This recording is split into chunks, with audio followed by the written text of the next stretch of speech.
টঙ্গীর ইস্তেমায় গিয়া 1 রাকাত নামাজ পড়লে 49 কোটি রাকাত নামাজের সওয়াব হবে। এই ধরনের কথা, এগুলি কি কোরআন হাদিসের কথা না জালিয়াতি? এটা ডাইরেক্ট জালেম। আল্লাহর কাবা বাইতুল্লাহ শরীফ, বাইতুল্লাহ শরীফে কোন মানুষ কি 1 রাকাত নামাজ পড়লে 1 লক্ষ রাকাতের সওয়াব পাবে? জোরে কোন সুবহানাল্লাহ। মসজিদে নববী শরীফ মদিনা মুনাওয়ারায় গিয়া 1 রাকাত নামাজ পড়লে 50,000 রাকাতের সওয়াব আমার আল্লাহ দিবে। জোরে বলেন সুবহানাল্লাহ। মসজিদে আকসায় ফিলিস্তিনে কেউ যদি গিয়া 1 রাকাত নামাজ পড়ে, আল্লাহ তারেও 50,000 রাকাত নামাজের সওয়াব দিবে। জোরে বলেন, আরো জোরে বলেন।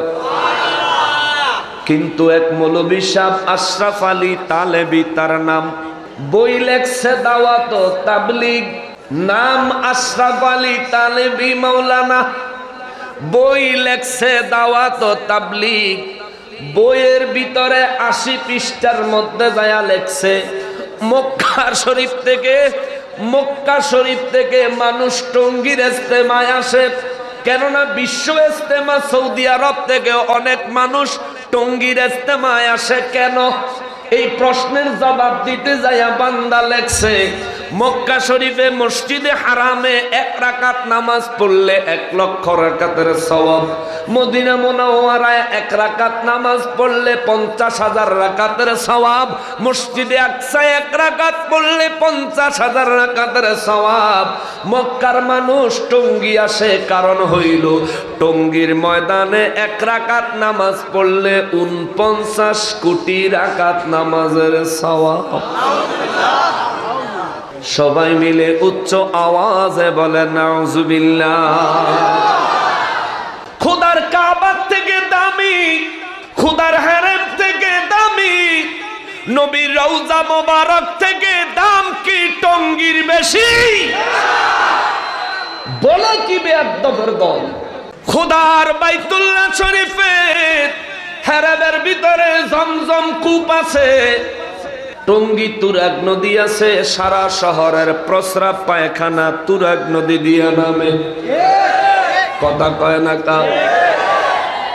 হেরেম শরীফের ভিতরে জমজম কূপ আছে, জমজম কূপের পানি পান করার সময় দোয়া আছে, দাঁড়ায়া পড়বা, কিবলামুখী হইয়া পড়বা।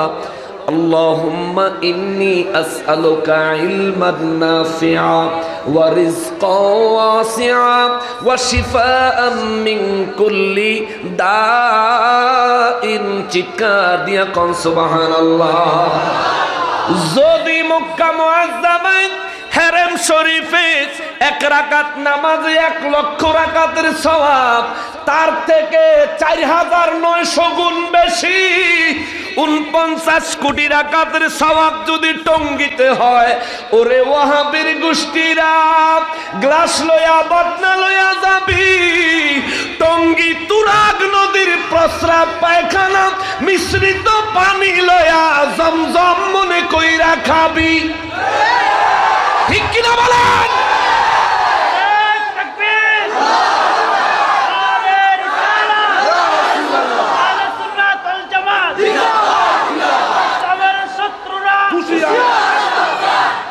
কষ্ট পাইতেছে অনেকে, মনে মনে করবো এই হুজুর দাওয়াত দিছে কি তো তোরে বাস দিত। ঠিক কিনা বলেন? তুমি টঙ্গী লই আসো, তুমি গাট্টিওয়ালা ওয়াহাবি হইছো। আচ্ছা দেখ, এই আমার কাছে একটা বই, এটা তাবলিগ লাগো আসল বই, মলফুজাত, বহুত আগের আমার ঘরে আসিল। সেদিন হঠাৎ মনে পড়ছে, কই গাড়ি লই এলি, আজকে মনে পড়ছে কালকা যেহেতু টঙ্গীর ভঙ্গি গেছে, তাইলে আপনাদের সামনে তাদের কিছু বদ আকীদা তুলে ধরা দরকার। তারার বদ আকীদার মধ্যে প্রথম বদ আকীদা হইল এই বইয়ের 42 নাম্বার বাণী, এটা হইল তাবলিগ যে প্রতিষ্ঠা করছে ইলিয়াস মেওয়াতি, তার লিখিত আদেশ বাণী। এই বইয়ের 42 নাম্বার বাণীতে তিনি লেখছেন মুসলমান 2 প্রকার। এক হইল যারা তাবলিগ করে, আরেক হইল যারা তাবলিগওয়ালা করে সাহায্য করে। আমরা যারা তাবলিগও করলাম না, তাবলিগওয়ালা করে সাহায্য করলাম না, ওরা আমাদেরকে মুসলমান মনে করে, মুসলমান মনে করে।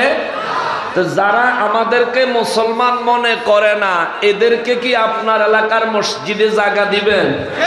জোরে বলেন, দিবেন? ও তো আমারে মুসলমানই মনে করে না।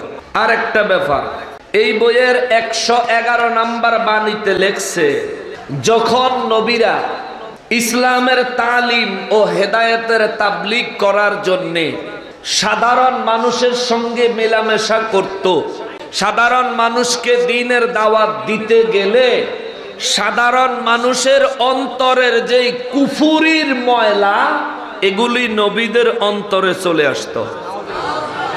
জোরে বললেন না? নবীদের অন্তর মোবারকে কখনো কুফুরি এসেছে? বলেন, এসেছে?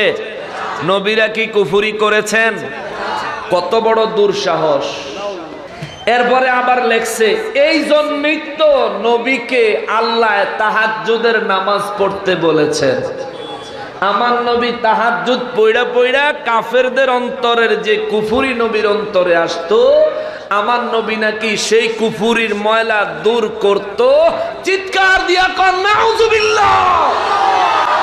আমার রসুলকে তারা মনে করে আমার রসুলের অন্তরে কাফেরদের কুফুরি ছিল। জোরে কর না নাউজুবিল্লাহ! এদেরকে জায়গা দিবেন? জীবনে এদের সাথে যাইবেন? যাইবেন? আরো একটু কমনি, আরো একটু দলিল ধরায় দেই করি। হাইতান্ন আমি কোরআন শরীফের সূরা নিসার 11 নম্বর ধরছি। কারো উপরে পড়লে মামা হ্যামার চিনেননি? হ্যামার ছোট না বড়? এটা হাতের উপরে পড়ুক, মাথার উপরে পড়ুক, লোহার উপরে পড়ুক, পড়া মাত্র সেপটা। ঠিক কিনা বলেন? নকশবন্দি হইল নাম শুনলেই সেপটা। যা কবো হেতা গো বচ্চেন কই তোর বাপ তো তুই তোরা যা করে মুরব্বী মানুষ তো কই বাপ দাদার এটি কিতা লিখে গেছে। এই ফাজিলের দল কিতা লিখে গেছে। এই বইয়ের 209 নাম্বারও লেখছে যে হুজুরে যদি নামাজে দাঁড়ায়, কেউ যদি হুজুরের কাছে কোনো মাসলা মাসায়েল জানতে আসে, হুজুরের কাছে নামাজ ছাড়িয়া দিয়া তার সাথে আলোচনা করা উত্তম। আরো লেখছে জাকাতের মর্যাদা হাদিয়ার নিচে। জোরে কন্যা নাউজুবিল্লাহ! জাকাত দেওয়া কি নফল না সুন্নত? জোরে বলেন, আরো জোরে বলেন। জাকাত দেওয়া, তাইলে জাকাত দেওয়া ফরজ, হাদিয়া দেওয়া সুন্নাত, হাদিয়া নেওয়া সুন্নাত। তাইলে যে ব্যক্তির কাছে ফরজের জ্ঞান, সঠিক জ্ঞান নাই, এই ব্যক্তির দেখানো পথ মোতাবেক এই তাবলীগ জামাতকে সাপোর্ট করে তাদের আহ্বানে বিভিন্ন জায়গায় যাওয়া মুমিনের জন্য কি উচিত হবে? বলেন, সঠিক কাজ হবে? কখনোই না। মুসলমানের আরে, আমার পেয়ারা নবীর উম্মতের আরে, মসজিদে হারাম মোবারক হারাম শরীফে 1 রাকাত নামাজে 1 লক্ষ রাকাতের সওয়াব। টঙ্গীর ময়দানের যারা 49 কোটি রাকাত নামাজের সওয়াব বলে বই লিখতেছো, বক্তব্য দিতেছো, তোমাদের কাছে জানতে চাই, মদিনা মুনাওয়ারায় নূর নবীজির রওজা মোবারক আছে। নূর নবীজির বরকতে মদিনা মুনাওয়ারায় 1 রাকাত নামাজে 50,000 রাকাতের সওয়াব দিব আমার আল্লাহ। ওই ওয়াহাবীরা রে, তো গো শ্রেষ্ঠ মুরব্বী কয়দিন আগে মারা গেল, টঙ্গী কবর দিলি না কেন? ঠিক কিনা? টঙ্গী কবর দিতি তাও তো বুঝতাম যে তোগো মুরব্বী হেন, এর লিগে 49 কোটি রাকাতের সওয়াব।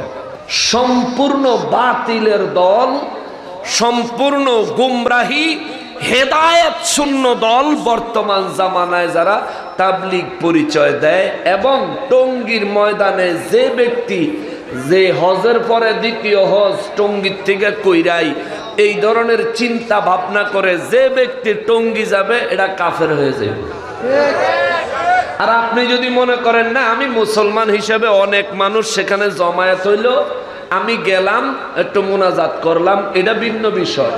কিন্তু যদি আপনি মনে করেন যে 49 কোটি রাকাতে সোয়াব হইব এক রাকাত নামাজে, যদি আপনি মনে করেন টঙ্গী গেলে মক্কা মুআজ্জামার হজের পরে দ্বিতীয় হজ হইব, এই ধরনের আকীদা চিন্তা অন্তরে রেখে আপনি যদি টঙ্গীর ময়দানে যান, নিয়ত করার সাথে সাথে আপনি কাফের হয়ে যাবেন। খবরদার।